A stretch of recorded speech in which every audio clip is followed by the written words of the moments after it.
OG సినిమాను ఇంత ప్రేమిస్తారని తనకు తెలియదని ఉప ముఖ్యమంత్రి పవర్ స్టార్ పవన్ కళ్యాణ్ తెలిపారు. ఈ నెల 25న ప్రేక్షకుల ముందుకు రానున్న నేపథ్యంలో హైదరాబాద్ ఎల్బీ స్టేడియంలో ఓజీ కన్సర్ట్ పేరుతో ప్రీ రిలీజ్ వేడుకలు నిర్వహించారు. సినిమా క్రెడిట్ సుజీత్కే దక్కుతుందన్న పవన్, అభిమానుల బలమే తనను ప్రజల్లో నిలబెట్టిందని స్పష్టం చేశారు. జానీ సినిమా చేసేటప్పుడు ఇలాంటి దర్శకత్వ బృందం ఉంటే రాజకీయాల్లోకి రాకపోయి ఉండేవాన్నని తెలిపారు. ఈ సినిమా ఇంత ప్రేమిస్తాను నాకు తెలియదు.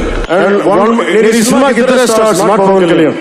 First credit should go to Sujith. తర్వాత సుజిత్ తాలూకు డ్రీమ్ ని రియలైజ్ చేయడానికి వీళ్ళిద్దరు ఎంత పిచ్చిగా చేశారంటే, వీళ్ళు ఒక ట్రిప్ లో ఉన్నారు సినిమా అంతా. వీళ్ళ ట్రిప్ లో నలుగురు లాగేశారు. ఎలా లాగారంటే నాకే తెలియదు. నేను డిప్యూటీ సీఎం అని మర్చిపోయాను నేను ఈ రోజు. మీరు ఊహించుకోండి, ఒక డిప్యూటీ సీఎం కత్తి పెట్టుకుని వస్తే ఎవరైనా ఊరుకుంటారు చెప్పండి.